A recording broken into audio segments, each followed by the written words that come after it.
Allow me to tell you the classic children's tale of Chicken Little, otherwise known as Henny Penny. As the tale goes, little Henny was outside one day when an acorn fell from a tree and hit her on the head.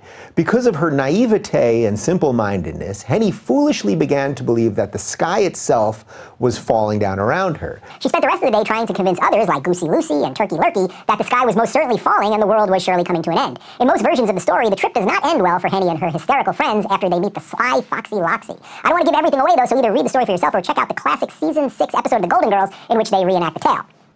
I mention Henny and Lucy and Turkey and Foxy not just because they're great names to say, but because it seems that just about everyone is telling us the sky is falling these days. Between Trump, Russia, and North Korea, we've got about half the country that's in total freakout mode. Every day this freakout takes on a new urgency. One day the world is ending because America left the Paris Climate Accord, another day it's because of the net neutrality reversal, and another day it's because Trump holds his water glass with two hands. This endless hysteria is not only being amplified by the media, but it's actually being poked and prodded by them as well.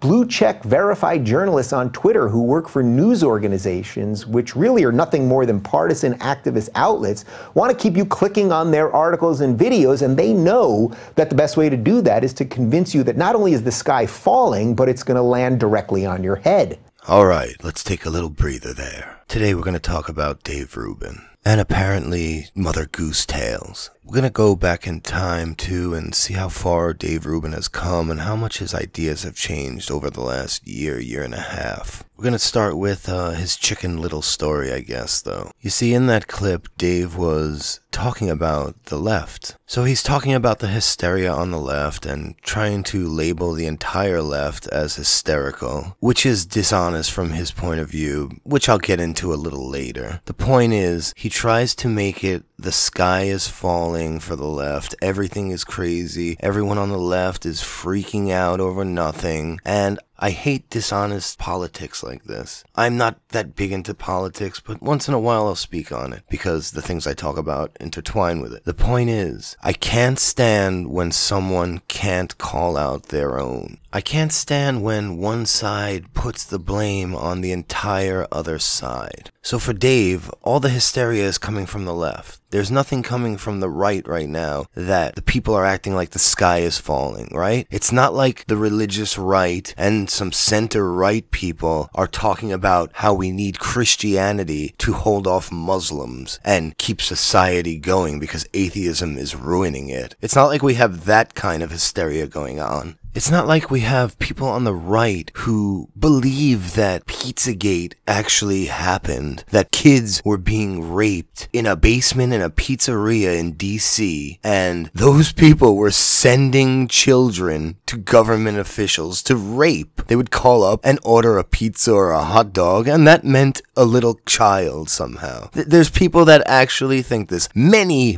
people. Not just a couple of people. A ton of people. But that's not an example of the sky is falling, how the right-wingers think everyone on the left is a crazy Marxist, nihilist, atheist, communist. Like the sky isn't falling for them there, right? And that's the kind of hypocrisy I can't stand. I can't stand when you're gonna be biased towards one side and act like they're correct on every single topic. You're just completely full of shit then. Here, let's time travel a little. Let's go back in time to Dave Rubin speaking with the Skeptics Fence show at the Reason rally about the regressive left. See, it all started, if you guys don't remember, basically, people on the left, namely Devin Tracy and some others, were calling out people on their side of the spectrum because they weren't buying into their bullshit. Dave Rubin even claimed Devin Tracy helped him escape the regressive matrix.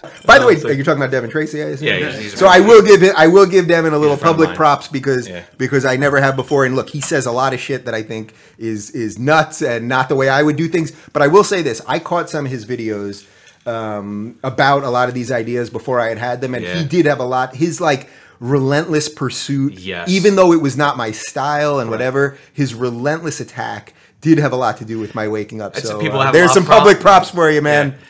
But But Dave has gone so far to the other side that he's just become partisan now. He will stand up for the right no matter what, even if it's something he doesn't really believe. I'll say real quick before I play the clip, I can't stand when people change their minds, especially politically, so quickly. Like, Dave made this turnaround in less than 6 months. I'll explain that to you in a bit. But let's check out the clip where Dave is talking about what he's trying to do by calling out regressives. Right, but that's the point. I mean, that's the point. Look, I've said this on the show several times. In every major election in my entire life, I've always voted Democratic. I'm not even proud of that anymore because it actually sounds kind of ridiculous. Yeah, I did vote for, and I forgot this, I said it on my show once, but the second time that Giuliani ran in New York City, I did vote for him because he cleaned up New York. He really did. So I have voted for a Republican once. So when these people are, you're defending the right, no, I'm trying to clean up my side. Yeah, you have to clean up your shit first. Exactly what's going on. Man. Yeah, it's like we're on our side. We're just trying to clean up of the people that are misinformed and just misrepresent in certain issues or social issues and stuff like that.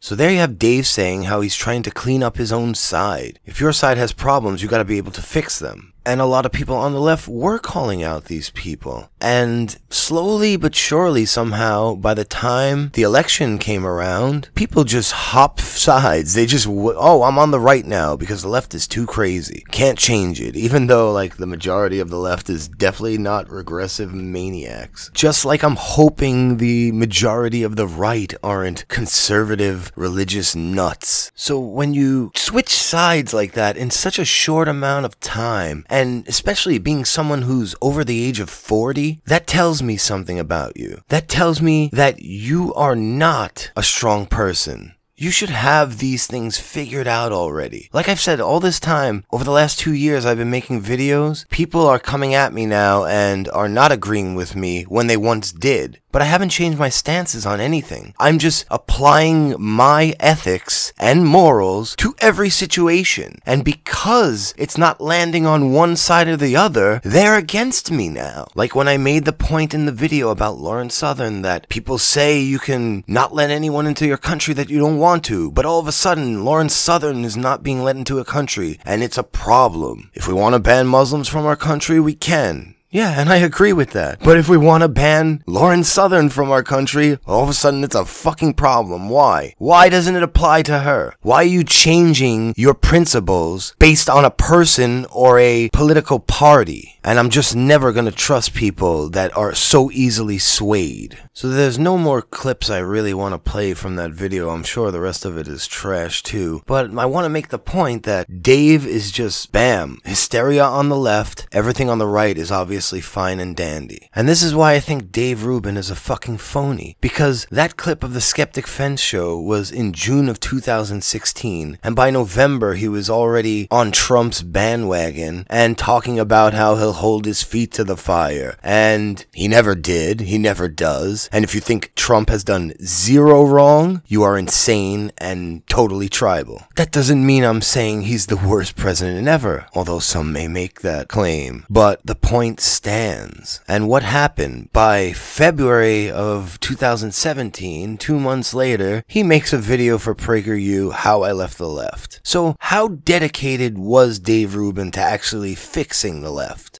Obviously, his priorities have changed a bunch. Have a good night, everyone. But if you're just some random person doing that and telling all these people who put themselves out there, just trying to rip them apart, well, you don't deserve a fucking brain cell from any of us. Yeah, you know? exactly. You don't deserve we're not. None of us are getting rich by doing this. Unless you guys are rolling in dough that I don't know about. But I know I'm not getting. I'm not getting rich by doing this. People are, oh, you're just doing this so you for clicks and getting rich, and I'm like, I have all IKEA furniture.